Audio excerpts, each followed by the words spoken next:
the more you give in a friendship, in any relationship, the more you will get back, because the more the other person understands about you.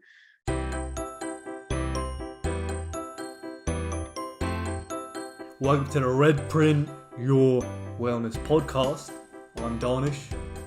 I'm Rachel. And I'm Neil. In this episode today, we're going to be talking about how to build and maintain healthy relationships. How to set boundaries and be authentically you. And you'll also find about how many friendships an average adult forms in a lifetime. Welcome to the Red Print, your wellness podcast.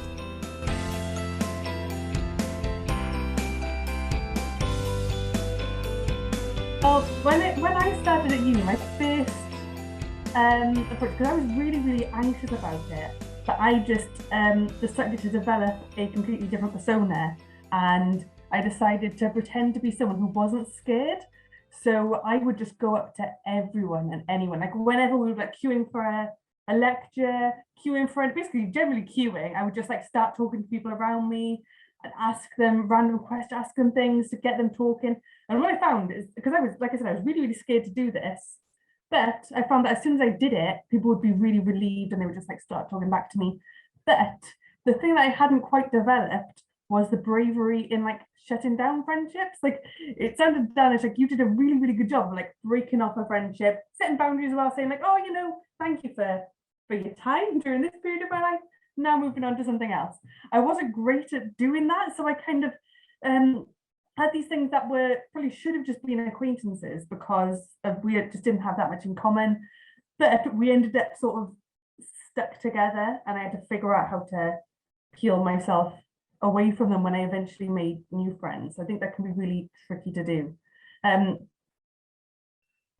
think it's important for anyone to think about what do they need, what do they want out of friendships, and also just to make sure to sort of have standards for yourself as well, that you're spending your time doing things and being around people who you enjoy, but also people who are treating you well. Like, you deserve to be treated well, you deserve to be to feel good about yourself and to enjoy your life. So I think I felt okay about making new friends, but then not quite brave enough to break all the friendships off. What about you, Neil? Yeah, it's really interesting hearing about bravery, because I see this a lot with new students as well. And obviously, like there's loads of places that you could make friends at university, and the obvious one is if you live in halls, then you've got a load of people that live in halls. But not everyone lives in halls, or not everyone gets on with the people that they know in halls. So that's kind of like an obvious one where people think they're going to meet people. But we see it so much in early weeks of seminars, and I have learned a lot about how to be and how to meet people through just like seeing what happens in those early sessions and seeing the people that are just super. Bravery is the theme that's coming up in everything we're saying here. Seeing the people who are just super brave and coming in. They might be first in, or they might be last in. They come and sit down at the table, but they'll sit down and they'll say, "Oh, hi, nice to meet you, so and so." Or, "Oh, what are you up to after this? Do you want to walk down to so and so?" Or just something, just opening up the conversation. And you're exactly right. In every single situation, people will thank you for it, because everyone wants to be doing that in that room. And we assume that we're the odd ones out. We assume that when we walk into a room that everybody already knows each other, or they're just too cool for you, or they don't want to know you, they don't want to know who you are. We all assume that. But actually what we're seeing in the first session of everything, the first time of everything, the early times of everything, is everyone putting on a very good front that's saying, "Oh, I don't need friends here. I'm not trying to," because we're all really anxious about the fact we're not going to make friends and that people aren't going to like us, or people who are going to, that's everyone is feeling that. So the person who goes in and actually makes that first move, that's the person who's the real asset to the team, and learn so much. And it can be so simple. And just starting off a nice, easy conversation with someone, It's linked to being actually genuinely interested in people, no? Because if you're actually genuinely interested in talking to a new person, you won't give up. You'd want to know. And another point is, like, who knows, you might learn something new from a new conversation you're having. So it's always wise to, I suppose, be all into that conversation. Don't let your thoughts stray off. Like, actually listen to that person because if they might have like like what I've noticed sometimes is when people sometimes briefly mention something, but like on like a side note, they just briefly mention it. That might be really important to them. So talk to them about it, because people always, I suppose, give clues about what they enjoy talking about. And like if you're listening properly, you can actually pick that up. If you weren't in your head, you can then go all in to that point, and then you have an idea of what they enjoy, and you're like, yeah, cool. Like, I know a lot more about this person, and if I didn't speak to this person, I wouldn't have known anything. I think that brings me to a question, which I've got for you both, because we've talked a little bit about making that initial connection, sort of getting that initial conversation going. How do you turn that initial conversation into a healthy, ongoing friendship? How does that happen? Very good question. Yeah, go on, Dan. Okay. Beautiful. Okay, anyway, so I think the key is to actually go and do activities with that person, or do anything. Could be as simple as studying with that person, sharing ideas with that person, or going out, I suppose, to the SU. If you're a fresher, you'll soon discover what that is. And then if you're interested, I suppose, what else? Mini golf, archery. I know I'm putting weird things out there, but if you like any of these things, speak to that person, see if they want to do it, and do it. You don't have to be locked in a cage of things to do. You could do anything you want. It could be as simple as going to, was it Cabot Tower, Cedar Bridge? Like, there's a nice little spot in Bristol. You could do something after, grab some lunch with them, do something with them. You know, what we look at in our jobs is organization studies and how people work together and how groups and teams form at work, and you know, the various stages that people go through. And I think that idea of doing something, the end game, I guess, with a friendship is the idea that you can just be with that person, and whatever you're doing with that person is nice. It's just the process of hanging out is a nice thing. That, I think, is the end game of a lot of friendships. But we don't get there straight away, because to get to the point of hanging out and being really comfortable with someone, you do have to have those memories. You have to have a little bit of a collective identity of who are we, and that we might be, you know, two people, it might be a group of people, but having a collective identity and having spent some time making sense of the world. And the best way to make sense of the world is to do stuff and to actually go out and do things. And all of those examples you gave, Daanish, are fantastic, because it's just things. It actually doesn't matter. Those things are simply giving you something to talk about. It's giving you the opportunity to explain how you feel about things. Because when you go and see the bridge, the suspension bridge, you're not just going to see the suspension bridge, you're talking about stuff the whole way through. You're talking about things that you see, or things that you've done, or experiences that you've had, or commonalities you've got, or differences that you have. And that's all because you're going out and doing something. So I think that idea of, and it's the same, to come back to my initial point about the idea of like groups and teams at work. That's why I do things like team building and group activities. It gets people to know each other within some sort of structure. Now, we don't want to have that with a friendship group. We don't want to go and like, let's go on friendship training, let's go on bond building activities. So we do have to work at that to find it. And over time, I think what generally happens is you have those really active things to start with, and that slowly just becomes, you're just quite happy just hanging out, and you're just quite happy being in each other's company and just chatting about anything. But it needs that work. It needs that groundwork to be laid, I think. How about you, Rachel? What was your experience? It's a great question. Yeah, I think it's interesting from what you're saying as well, how similar a platonic friendship and building a platonic friendship is to building a romantic relationship as well. Like you can see a lot of similarities, which I think is really interesting. With me, when it's come to kind of building friendships, I think I've had to sort of reflect and think carefully about, is this, especially based on my previous experience at university, where I was like, oh, I don't know what I'm doing, kind of just causing a mess by trying to be too many people's best friend and not being true to myself, all different things. I think that now I'm very thoughtful about what kind of friendship do I want this to be? What do where do I want this to go? And also being okay if that person doesn't want the same thing. It's okay if maybe I want this person to be like my best friend in the whole world, but I'm getting vibes from them that that's not where they want to go. Just kind of thinking about that and taking it slow. Like sometimes you meet someone and you're like, oh my God, I love you. So like even in a platonic way, I get this sometimes where I'm like, oh my goodness, you're amazing. I want to be your best friend. I want to spend all my time with you.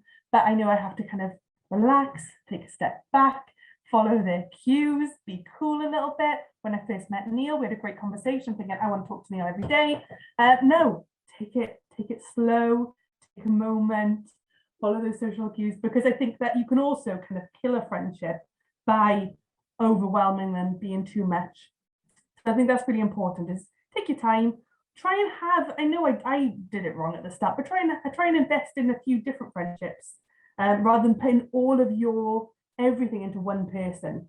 When I was growing up, I was very much like a best friend person. And I think sometimes that can get a bit too intense. So try and spread your attention out a bit. Your old friends from home still exist. You can still talk to them. I guess those are my main things. The other thing is to just have healthy boundaries. So make sure that you know what your boundaries are and that you can communicate those. But also you respect other people's boundaries if they let you know what they are. So I guess that would be my method. Yeah, for sure. So we're kind of circling around the ideas about authenticity in relationships and about being able to manage those relationships and about understanding them and learning about how you do that, and that being something that's a largely chaotic process in that it's not exact, it's not linear, it's something that's going to there's going to be a lot of serendipity about it, that you're going to meet someone that you hit it off with probably in a place that you would never have thought about meeting them. So it's about putting yourself out there, and it's about being brave. And I think the listening one is important. Yeah, Leah, listening to other people. I was looking at, I think it was with Oscar Wilde, and they said that he made every person that he was speaking to feel like the most important person in the room. And coming back to when we were speaking about earlier, that idea of listening and active empathy is really key. What other bits and pieces? Any other top tips or advice or ideas to come out of building friendships with peers? Yeah, I think kind of build upon your point about listening. It's communication as well. Communicating. I know we talked about it a little bit, but communicating honestly, communicating frequently. I think that's helpful, and that's just going to give you better friendships in the long run. If you're just open and honest, and you work on those communication skills, which, like I said, can be really tough when you're 18 years old. Like I'm 31 now, and still my communication isn't brilliant, but it's a lot better than it was then.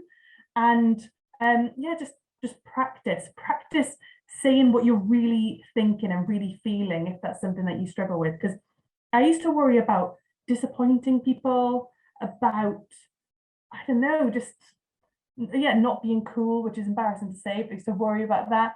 And as I've gotten older, I don't care. Well, I don't care about this. I don't care about seeming cool. I do care still about disappointing people. And there's a bit of advice there's a book called Laziness Does Not Exist. And in that book, they talk about how sometimes we feel this pressure, like we don't want to disappoint people. And one way to overcome that is to disappoint people a little bit when you start off a friendship, is just do a little bit of disappointment. I haven't tried it yet, but that's her advice. So like, just do something small, you'll recover from it, but also it'll desensitize you to it, and you'll be able to be more honest with them and worry less about disappointing them in the future. Because usually if you do disappoint someone, they'll be all right, they'll still be your friend, it's fine. So that's the piece of advice.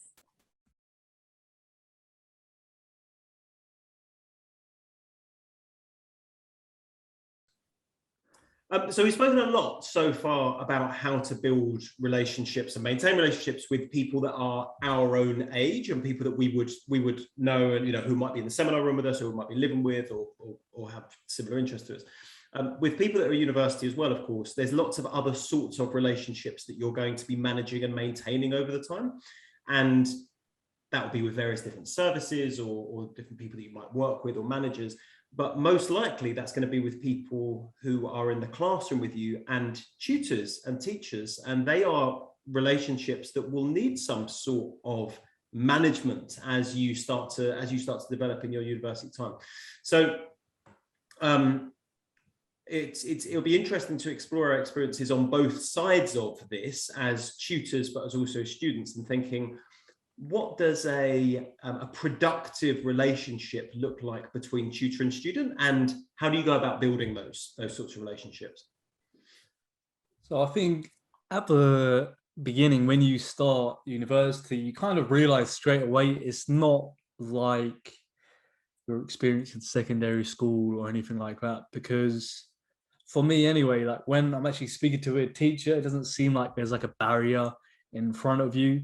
Like, you know, when you're at, I suppose, secondary school, you're like, oh, it's for teacher, you don't really talk to the teacher. But then when you get to university, you realize, wait, they seem pretty damn cool. So you actually just speak to them and actually, I suppose, just have a conversation with them. You don't, like, I suppose, put them on a pedestal or anything like that. You be down to earth, speak to them like they're an actual person, because when I look at it, at the end of the day, they want to help you succeed. They're not there to drag you down into a piranhas or anything like that. They want to help you. That's what they're here for. They're teaching you. They want you to do well. Like, they'll be grateful and you'll be grateful, because when it gets closer and closer to your deadline, for example, your assignments, your presentations, they can help you because you've actually been speaking to them. It's not like you've appeared out of thin air, like, hi, how you doing? Like, you know the person, like, on the level, rather than, as I mentioned, appearing out of thin air, like, hi, can you help me? Like, of course you can do that, but I think it'll be much more beneficial to you if you actually treat them like a person. I think for me, as a student and also as an adult, get really anxious talking to someone who's in any way like in charge of me, above me, the boss of me. I get so anxious, like like my voice will wobble when I'm talking to them, because and I've had it where I've been like in a situation where I had a manager. I was 22, my manager was 23, and I was really scared of it. I was in a choir, and the choir director was the same age as me. Couldn't talk to her. I was so scared of her. I get really, really anxious. But my way around this, because also, you know, sometimes we have managers who we've also worked with at the same level, and then they become managers. In my head, I'm suddenly a little bit nervous and have to overcome that. And my way to do that is through communicating over email, or through sort of text or anything like that, because then I have time to formulate what I need to say and get it. I've got sort of more time to think about it and build the relationship, rather than, for some reason, if I'm in person, and this isn't the situation I have at UE right now, just to make that clear in case my manager's listening. That's not my fault, but I just find talking through text, through emails, gives me the time to pause, think about what I want to say, get it out, but then I'm able to build that relationship. So that would be my strategy. And what I would recommend students do, if you feel like that, even though you're allowed to call the tutor by their first name, you can see them more of a human. If you're still a bit weird like me and still anxious, email. They'll be all right. Yeah, and absolutely. I think the important thing to know from a student perspective is that as long as you're communicating with us in any way whatsoever, like, that's great. That's great. Like, we have dealt with so many different types of students who build relationships in so many different types of ways, and some of those are they like to be sort of known immediately. Other people take a while to sort of warm up or to get used to chatting in different ways. Some people like face-to-face contact to feel like there's a connection. Some people, we've experienced lots of different types of that. So I think as long as people are communicating in a way that is comfortable to them, that is absolutely key. From my standpoint, I think, these are not the two only options, of course, but I often think to relationships can be really transactional, or they can be more informal. Like, that's sort of how I imagine relationships to be. And it's fine to have transactional relationships. I'm just not very good at them, and I don't find them very satisfying. I prefer to have more of an informal relationship with someone that has transactional elements to it, or that has, instrumental elements to it, but actually that there's an informality in that. And of course, when you're then dealing with your tutors, or with, as Rachel said, like, if we're dealing with managers, you're not just, informality doesn't mean about being not being respectful for that, but it's about opening up lines of dialogue that maybe aren't just about that particular task. So with your tutors, it's asking them about, oh, how did you get interested in this topic? Or what have you got in, what else have you read around this? And it's just having those sort of human conversations, as opposed to just a conversation about the task, and finding an opportunity to do that. And again, with different people, that's gonna happen in different ways. And sometimes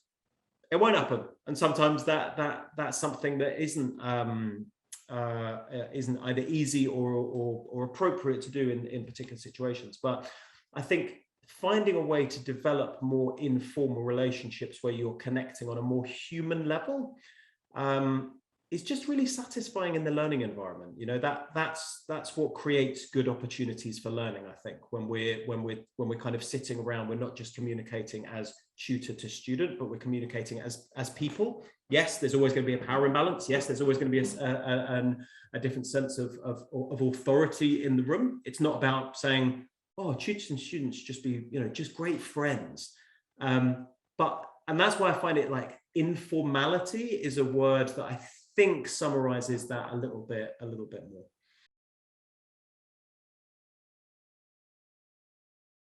So it's hard at the beginning because you hardly know who you're talking to. Like over time, you'll warm up. Even at you'll probably see this where if you work before or with any other relationship, you warm up, and then as time goes along, you get familiar with each other, and then you're like, cool. Then you can have a banter back and forth. So it's kind of like just warms up bit by bit by bit, not just like full whoop out straight away, right? And then, you get a relationship like that. Yeah, I think that reminds me actually of something that students who are really good at this, something that they do as someone like on the receiving end, I don't know. So as the tutor in the room, I think what students can do that's really good is just drop in a bit of information about themselves. So maybe we're having a conversation about whatever, about personality in the workplace, whatever. They drop something about their work experience or just anything at all about their lives a little bit. I think that can kind of draw you in and give you something to talk about and give you a bit more of a feeling like it's two people communicating. Because I think an issue in a classroom sometimes that you can feel is that you might be in a class with a few different people, and it's kind of differentiating yourself from the other students in the mind of the tutor. So I think that can work really well. But also it helps the tutor know that, oh, you're someone we can have a bit of a chat with, because not all students want in-depth chats. Very little work, and that's what we want. Our ideal situation is to be able to, that's why we teach. People that are teaching you love the process of teaching. Why do we love the process of teaching? Yeah, we really like the content that we talk about, absolutely. But it's the process of teaching, it's the human process of teaching, and it's that sense of building connection and learning, and the learning environment is created through human connection. So what we are most interested in is creating connections between people, between tutor and student, between student and tutor, and between students themselves. We are always looking for ways to do that. That's always in the subtext of everything that's going on. It's thinking about, well, how can we create those sorts of relationships? Where can we see these little flags being popped up to say, okay, that's something that, this person's, their learning style is this particular thing, and perhaps that person then learns in a more personal way, and they learn through relating things back to them, or it's again, the more you give, this is such a cliched thing to say about a friendship, but the more you give in a friendship, in any relationship, the more you will get back, because the more the other person understands about you. And all you have to do is just talk about the things that are interesting to you as well, and just give more of yourself to that. And that will help the other person in the relationship be able to understand you better.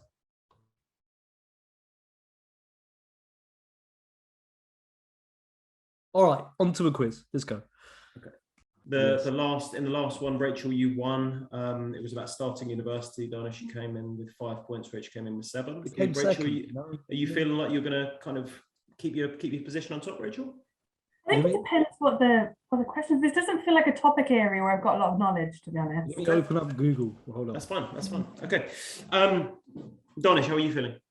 Yeah, I got Google on my side. I'm joking. The world's knowledge of my. I think it'll be fine. Like we'll play some Ring Around Rosie. It'll be fine. It'll be all good. Okay. A majority of adults have how many best friends? I'll put all the links to the places where there's facts for this. Now I can give you multiple choice if you want multiple choices. That's fine, or you can just guess. I will guess. Okay, guess. 2. Okay. Thank you very much, Rachel. Buzzer. That's my buzzer. I'll guess. It's going to be close to 2. 3. Okay. Rachel Williams, you get the point. It is 2 people. The average adult has 2 best friends, and that may be best friends within a particular cluster of friends, or it may be particular. Some people have, different clusters of people, so they might have 2 different best friends, but the majority have 2. How many friendships do you think, on average, a adult forms in a lifetime? In a lifetime. So friendships, so that we're drawing a distinction between friendships and acquaintances. Friendships just being something, lasts over a period of time where you get that sense of like connection between people. Daanish, I'll let you do this. This is hard, isn't it? I can give you multiple choice. Yeah, if there's 2 multiple choice for this one. Okay. I put multiple choice now. Maybe not the hundreds, the thousands. Okay. Is it 147? Is it 366? Is it 745? Or is it 1042? 366. Rachel Williams? I feel like it's 1,000 now. What's a life? And the definition of friendship is just like something. Just you're asking me to explain how much research have I done about the questions that I'm asking, and the answer to that is always going to be minimal. Okay, so just my train of thought. I think in terms of my life, I'm thinking the 100 one, but I'm thinking maybe they've got a really broad definition of friendships. I'm going to go for the 1,000 one. Okay, thank you very much. Daanish, you win the point. It is 366 friendships that the average human has in a lifetime. But I feel like it should be more. I feel like humans should make more relationships. Well, there you go. You can use that fact to spur you on to make more friends. That's fine. You can be the outlier to that, Should we make a friend? I'm gonna make like a booklet and then we just like fit it out. All right, okay. Prove this wrong. Prove my fantastic research wrong. How many friendships out of 12 generally last? Out of 12. How long? No, as in like last over a long period of time. Of 12.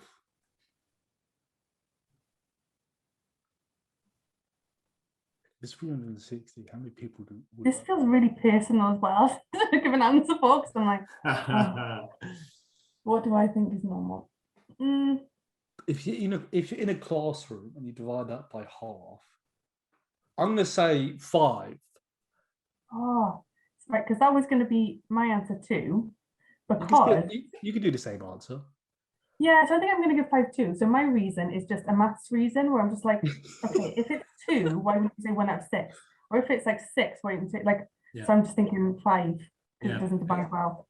Yeah, I thought exactly the same thing when I was looking at that. It's 1, and the reason then that it's 12 is because it's such a bigger proportion. So it was either going to be exactly right. Okay. So unfortunately, well, you know what, you're both going to get a point.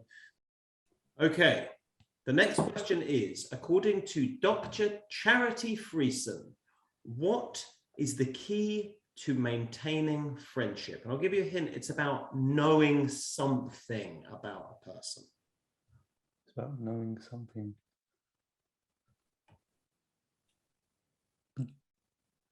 What do you mean?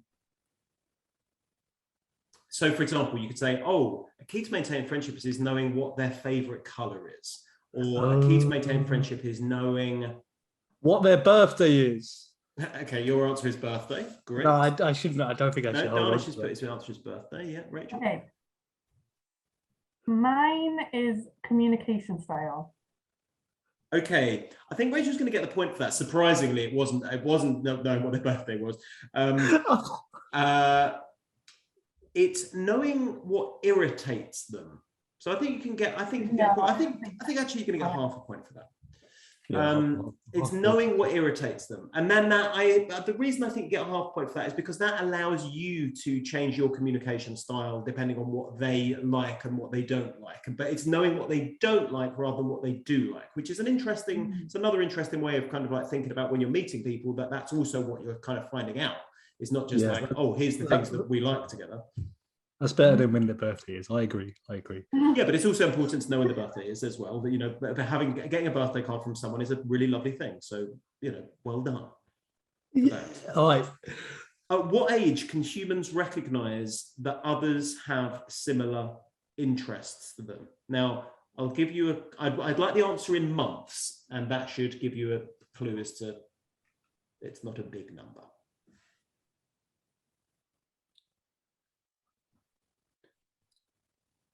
I'll say 16 months. 16 months. Okay.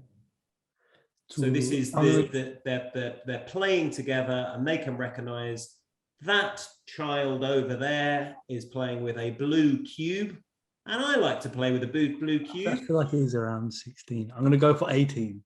Okay, 18 months. I feel like it is 16. It's actually 9 months. No way. Yeah.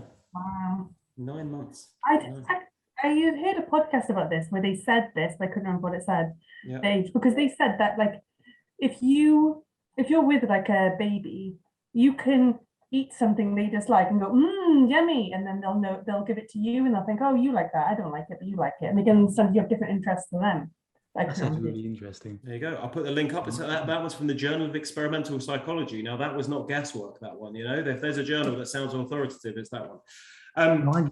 Similarly, this is a hypothesis, a theory, a well-known theory. What is the limit of simultaneous friendships that we can have?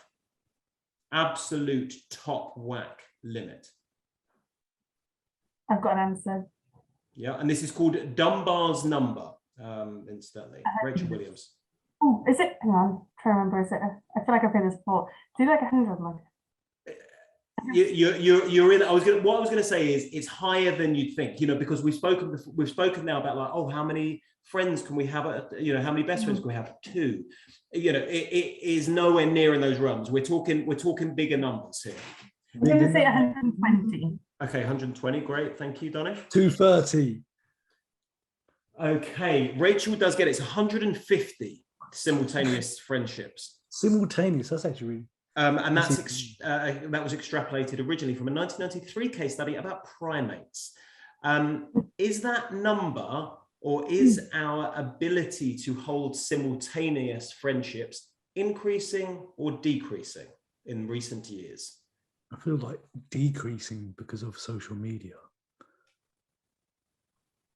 Rachel Williams? Actually, would that increase? I think for me, it's actually increasing. I don't think, I'm not near that number, but I think that I'm kind of holding on to people for longer, whereas before it might be like, oh, I've moved to uni, I'm never going to, if I've moved 10 miles away, maybe I'll never see you again. Whereas now, I'm kind of nowadays carrying them with me. Yeah. Okay, so progress. I don't like that. It's like I've got this dead weight of friends. I haven't even got many friends. But yeah, that's what I think. Okay, so Rach says it's increasing, Daanish? Well, I originally said decreasing, but when I realized it'll be increasing surely because of social media and like WhatsApp and FaceTime, you can do a lot more when you're further away from each other. That's correct. It is increasing. So whilst we might think that social media is actually, you know, we would assume that it's doing bad things. It's helping us recognize more faces, apparently. So we've got better capacity for facial recognition, and we are able to either compartmentalize or just hold different people in different places because we're more familiar with them, because we can actually see, you know, 150 people a day now, and or at least we would be reminded of them, so we can kind of keep those relationships maintained. So yay, social media.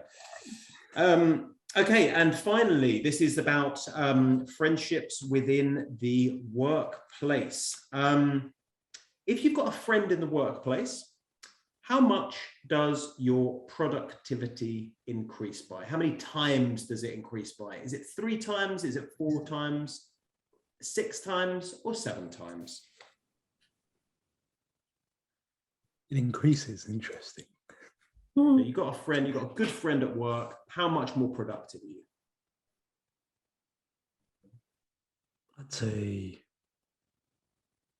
increase if you have to do a task with your friend. You don't know. I'd say 4. I'm surprised it increases in the first place. I'm not going to lie. Rachel? I mean, you know, I guess this depends on how we measure productivity, you know. I'm gonna say 5. Well, apparently it increases 7 times if you have a good friend in the workplace. Now, if you have no friend in the workplace, what is the percentage chance that you will report that you like what you do? Is the final question. The percentage chance. So you've got no friend in the workplace. We ask 100 people, what's the percentage that will return back and say, yes, I like what I do, even though I have no friends? Considering the last question, I'd say it's pretty low. Okay. Yeah, 4% is my 4. guess. I was going to go like high 30s. I'll go 23. All right. Rachel Williams gets that point. It is 8.3%. That is the chance of you saying that you like what you do if you have no friends in your workplace. So bottom line is, if you don't have a lot of friends in the workplace, it's going to feel like it's less of a good time. That does make sense. So I am delighted to announce that Rachel Williams holds on to her crown for another week with a marvelous 4.5 points to Daanish's 3 points. It was a little bit closer this week. I'm getting closer. You are, but with there was a 1.5 point lead this week. So congratulations, Rachel. I hope you're very, very proud. We'll think of a wonderful surprise and reward for you should you continue this winning streak. All right, well, we have nailed it yet again, everybody. We've spoken about maintaining and building healthy relationships. We've spoken about all of the various things that you can do to start off those friendships and relationships, but also how to build them and how to grow them, how to understand them, and how to take some of the pressure off of yourself, really. We really appreciate you being here, and don't forget to like, comment, subscribe, bring us into your world. We do these regularly, so make sure if you found this one useful, you will no doubt find the others useful as well. And hopefully your score was an excellent. Did you score more than 4.5 today?